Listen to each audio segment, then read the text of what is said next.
Recuperar a história do distrito de Sousas é percorrer 300 anos do nosso passado.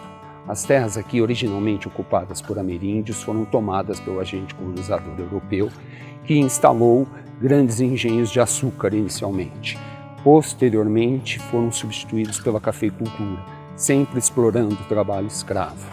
Com a chegada da ferrovia, houve uma diversificação econômica com a construção de um complexo produtivo que envolveu outras atividades, como a exploração de pedras e, posteriormente, o próprio abastecimento de água da cidade.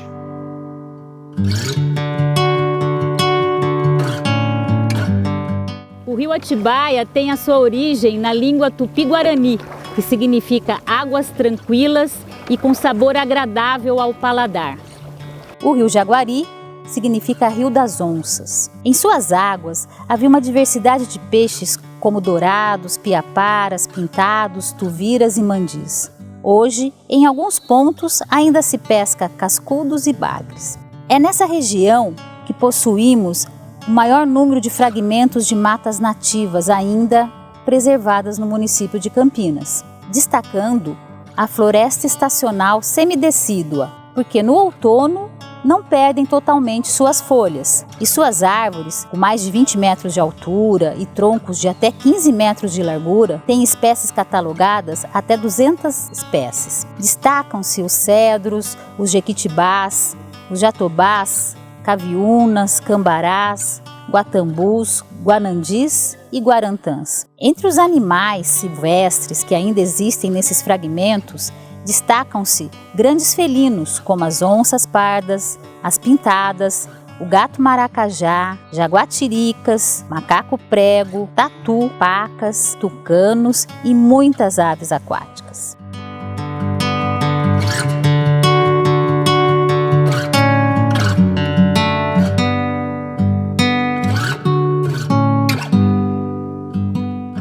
Eles ganharam as terras do governo na época do Império, né? Que foi o Francisco de Souza Aranha, irmão do Joaquim Egídio de Souza Aranha, da Ana Pupo Nogueira, que eram confrontantes dessa fazenda. Essa fazenda aqui foi do Pupo Nogueira.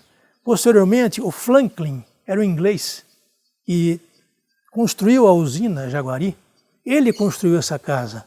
Você vê que o modelo dessa casa, esse modelo, lembra um pouco o inglês. Esse pretório que chama, é um sentido meio inglês. Foi o Franklin que comprou, que construiu. E meu avô comprou dele, comprou da família Pupo Nogueira. E daí para frente, ele teve uma sustentabilidade aqui de vida forte. Foi trabalhosa. Muito trabalhosa, porque se a gente analisar esses morros com pedra, você vê que é difícil você plantar um café nesse lugar. Mas o café aqui era privilegiado, bebida maravilhosa e terras ótimas para o café na época. Altitude, clima, né? E, enfim, essa história mais ou menos pequena da nossa família e da Fazenda São Rafael.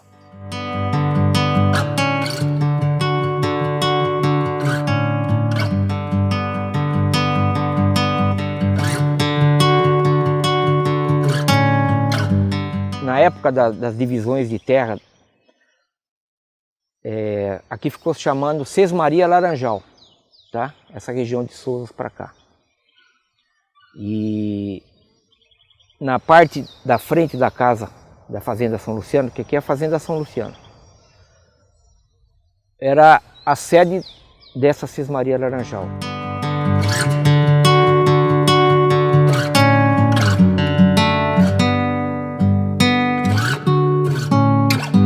Posteriormente, ele começou a trabalhar com café e vinha muito na região de Campinas. E, em razão disso, ele gostou tanto da região, principalmente essa aqui, que é a Fazenda São Rafael, que teve lembranças muito grandes da cidade onde ele morava, em Coimbra, em Portugal. Ele veio para cá, conseguiu, depois de alguns anos, comprar um pequeno terreno aqui, que era do Francisco Souza Aranha, né? Devia ser irmão do Egídio, né? Francisco Egídio de Souza Aranha.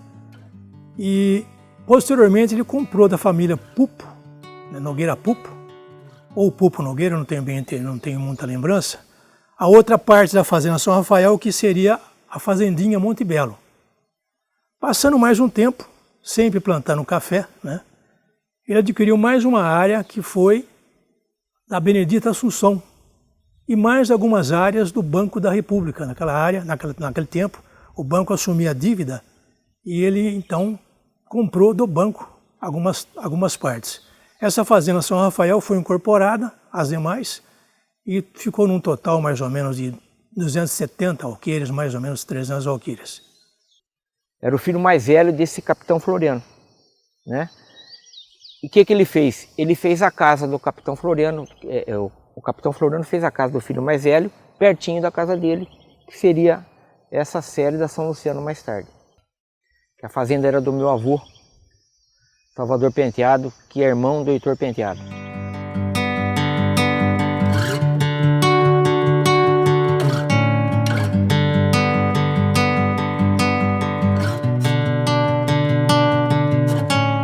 Então a avó dele, que quando veio de lá da Bahia, que ela veio vendida para a fazenda aqui, né? Quando ela saiu de casa, que foram pegar ela, a mãe dela desmaiou, ela não viu mais a mãe dela, nunca mais.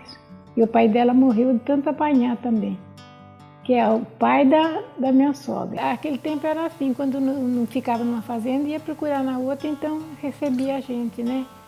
Aí a gente mudava para outra fazenda, né? Meu pai era uma pessoa muito boa, mas faleceu logo também, meu pai. Faleceu logo. Minha mãe era muito brava. Meu pai era bem preto, minha mãe era italiana, minha mãe era loira. Minha mãe era italiana mesmo, minha mãe era. Meu pai que era bem preto mesmo. Tinha bastante branco, tinha bastante preto, tinha aqui na fazenda. Tinha bastante mesmo, tinha bastante negro na fazenda. A convivência era boa, não era... todos se davam, ninguém brigava, era uma família unida mesmo era. Eu trabalhava aqui na fazenda, cuidava da casa, minha mãe, né? Ela cuidava da casa.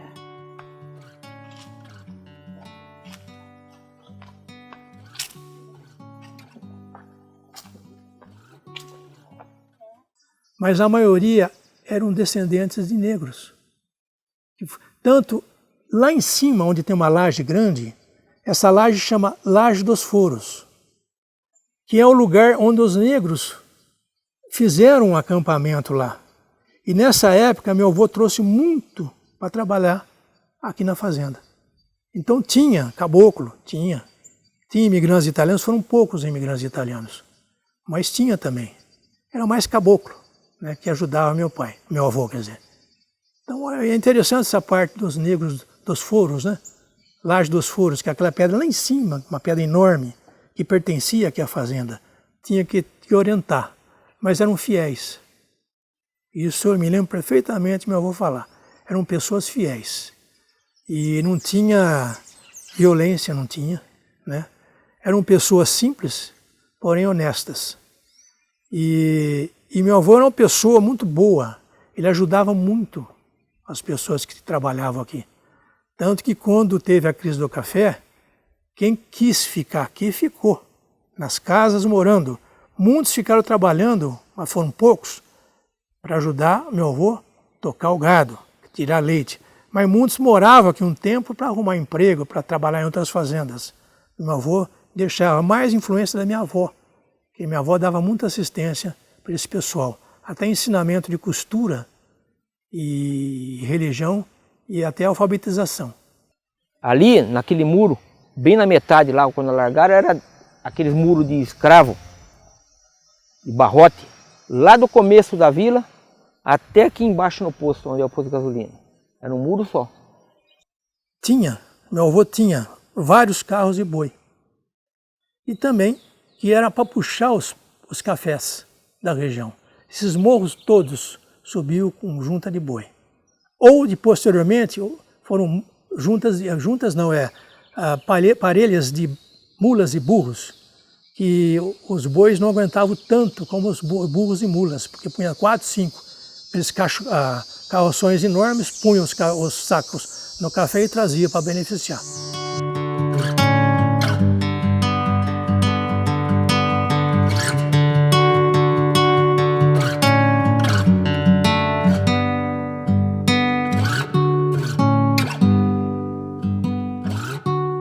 ramal ferro campineiro, ele veio de uma necessidade dos cafeicultores do distrito de Souza de Joaquim Egídio.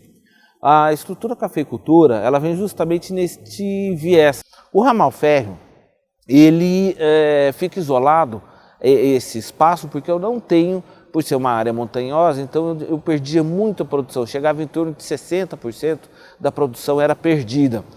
Chegava até o centro de Campinas, mas eu tinha vários problemas. E aí os cafeicultores daquela área, no sentido porque também eles eram empresários que estavam trocando esse capital cafeicultor, capital agrícola, por um capital de serviço. E esse capital de serviço, o primeiro direcionamento foi transportar.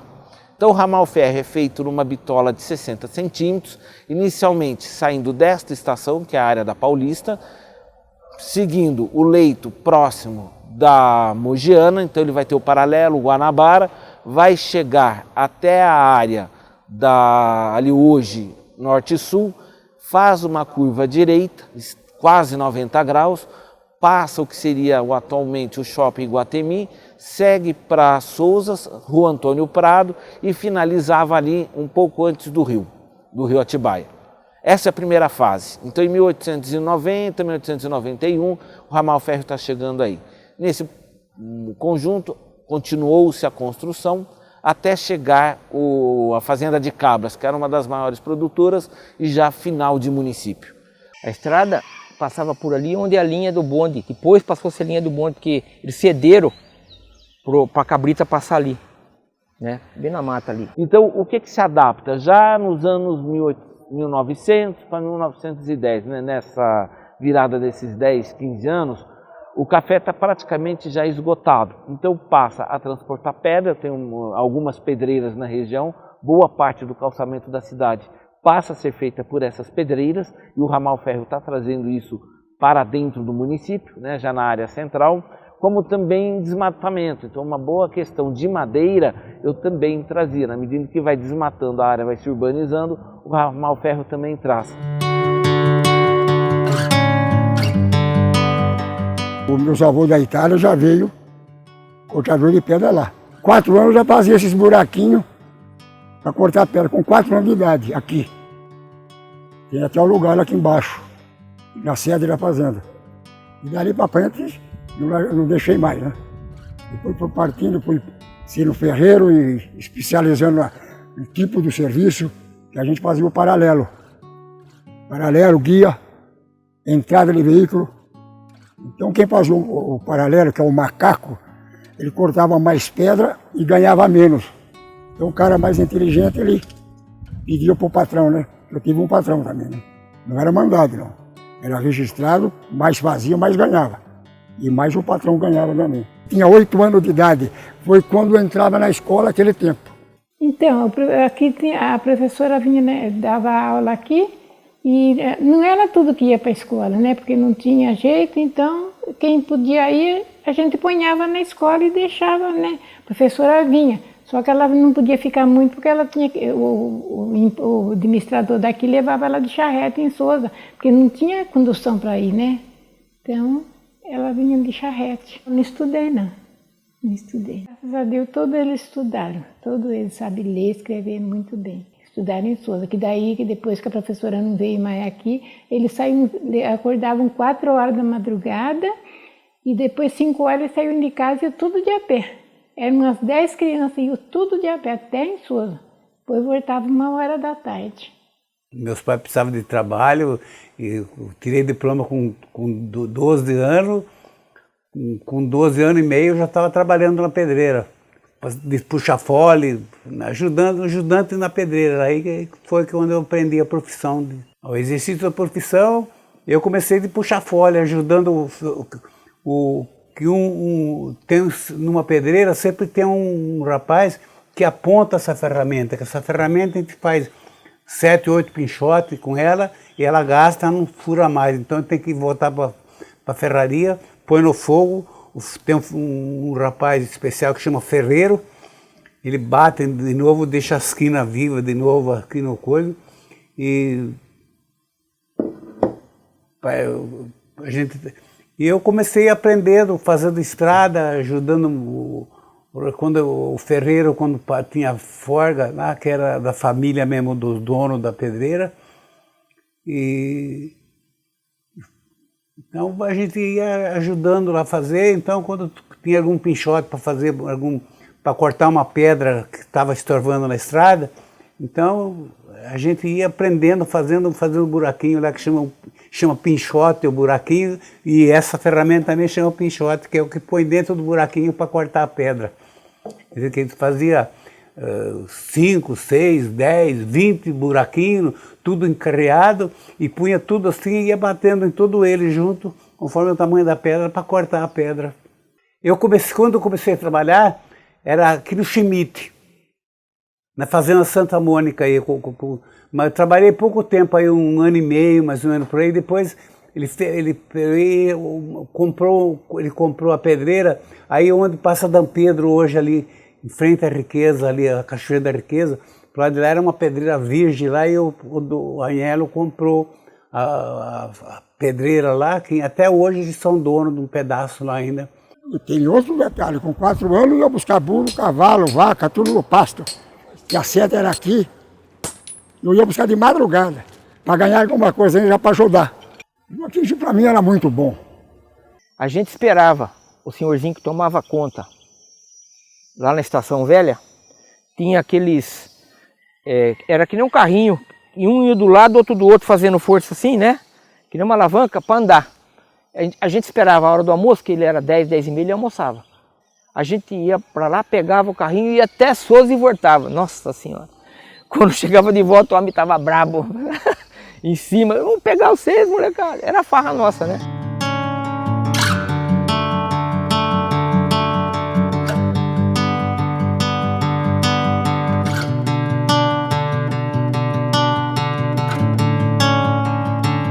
Fazenda Paulo Cunha, Fazenda Joaquinhar, Fazenda Iracema, vinha bastante. Bastante mesmo. Era dança, eles arrumavam orquestra, tudo que vinha de Sousa tocar aqui. No baile mesmo. Nesse tempo, no baile. Aí depois eu tinha 16 anos quando eu comecei a namorar. Aí namoramos um pouco, depois quando tinha 20 anos que eu me casei. Era tudo na Tulha. Ali onde estão reformando agora, aquele mais grande ali era o salão nosso, que a gente ficava. Vinham as pessoas mais velhas, tinha o banco para eles sentarem, né? Porque a gente não ficava sozinha, não. Os pais vinham junto, né? As pessoas que não vinham da parente, vinham da gente da outra família, né? Veio uma moça uma vez aí fumando no salão. Nossa, ninguém tirou ela para dançar porque disse que quem moça que fumava não prestava. Não podia ter falado isso, né? Porque imagina, agora todo mundo fuma.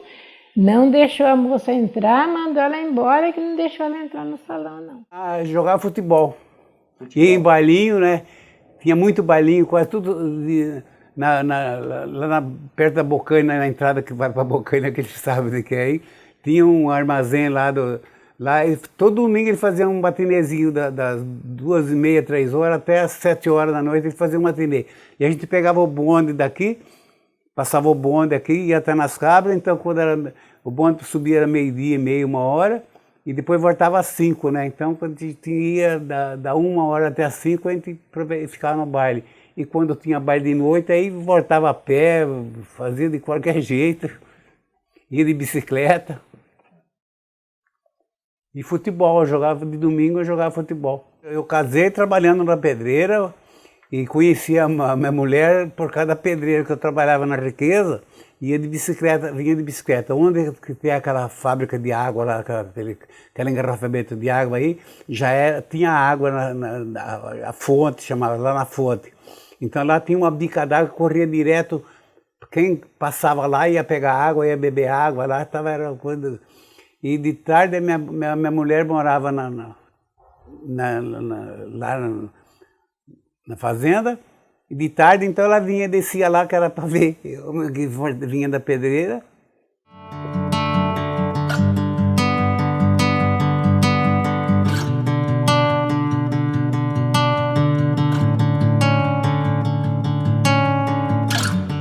Enchente, quando dava enchente aqui não dava tudo d'água, entendeu? Tanto é que você vê, a casa foi feita no ar, acho que por causa disso mesmo, né?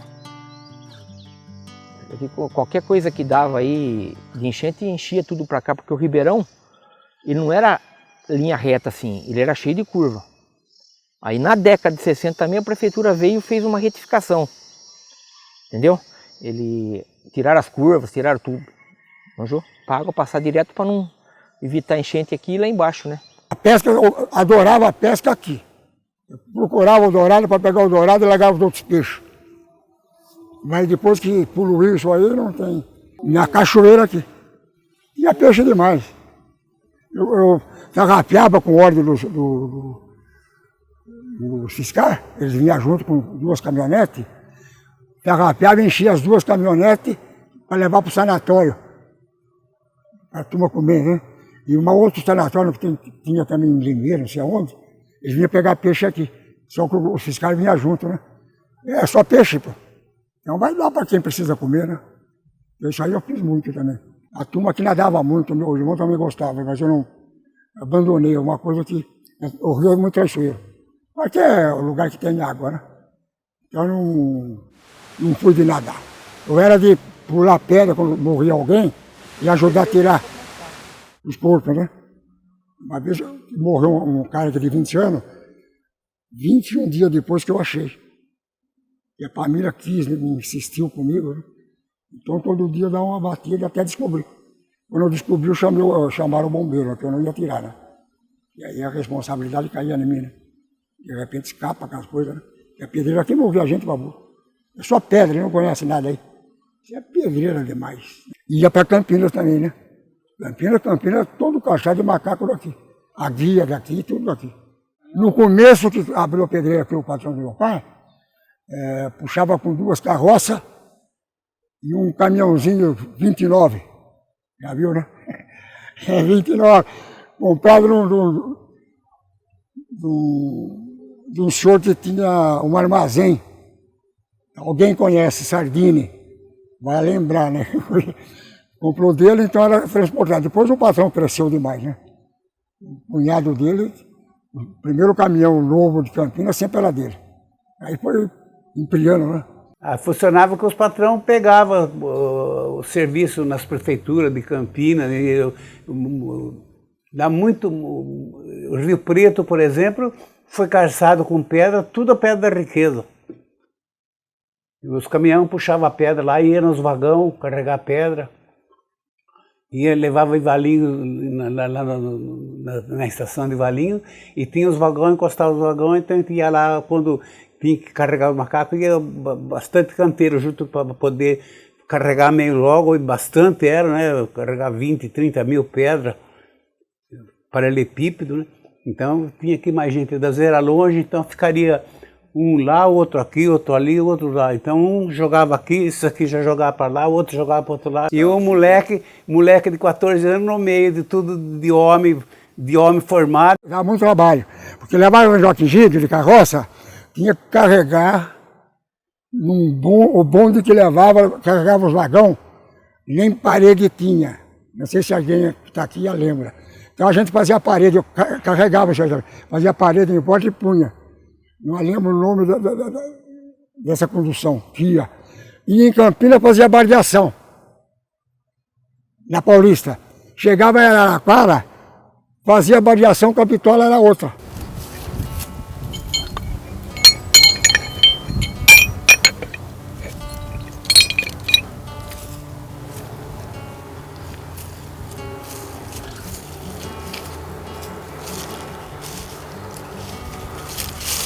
A gente ia de ônibus, nunca ia de bonde. O bonde demorava muito e parava num lugar mais distante. O ônibus ia até no Mercadão, né? Acho que na década de 60 a prefeitura tentou desapropriar, forçar a natureza com meu avô. Eu sei que eu tenho uma carta de doação do meu avô e minha avó para a prefeitura de Campinas para alargar a estrada, a rua Heitor Penteado. Isso aqui é vida, né? Ar puro, água pura. Aquela água que o senhor vê da bica lá, serve nossa família desde o tempo do meu avô. Tanto que nós pusemos Fonte Regina, o nome da fonte. O senhor vai experimentar essa água aí, depois o senhor vê. De noite cai aquela água lá, que vai para o rio, né? Preservação. Essa ganância do homem vai levar amanhã isso aqui partilhar tudo, derrubar a mata, né? Eu só sei que um tempo atrás eu fui procurado, inclusive, para vender a minha mata por um grande empreendimento que ia ter na região de Sousa, para incorporar a mata, porque ela faz parte do Ribeirão das Cabras, que é da bacia do Atibaia, para incorporar essa propriedade, porque a prefeitura exigiu que eles teriam ter uma mata de preservação onde eles, né, queriam me comprar, me davam uma nota. Eu falei, não, deixa a mata, não, mas a gente vai cuidar, não. Deixa que eu cuido do meu jeito, que está aí sempre protegida, né? Enquanto eu estiver vivo, eu vou segurando. Há um tempo atrás eu fui procurado por 2 empresas grandes aí para colocar a torre de receptação lá em cima do morro, tá vendo? Que seria o lugar mais alto de Joaquim Egídio. Ali é o marco número 2 de Joaquim. O marco número 1 está do lado da igreja. O número 2 está lá em cima no morro. Me davam também uma nota por 10 por 10, 15 por 15, não lembro bem. Falaram, não quero. Não, é porque... Não, me falaram que tem problema de dar câncer na população, sei lá. Vocês me dão alguma carta garantindo que vai evitar essa irradiação? Não, a gente não pode dar, então não tem negócio. Tem que ser isso aí, preservação total da parte de turismo. Área verde, ar puro, água boa, porque aqui é uma nascente atrás da outra. Isso aqui é praticamente uma caixa d'água de Campinas. A região nossa aqui é uma caixa d'água de Campinas. O que tem de água nascente nesses morros não é brincadeira. Ou seja, eu estou preservando, né, o que a gente vive, né? O ambiente que você vive. Se o homem não fizer isso, vai fazer com o quê? Vai viver o momento? Ele esquece que amanhã ele tem herdeiro, tem neto, bisneto, que possa, né, viver numa tranquilidade. É aquilo que eu falei, você vê hoje aqui eu tenho vários animais soltos.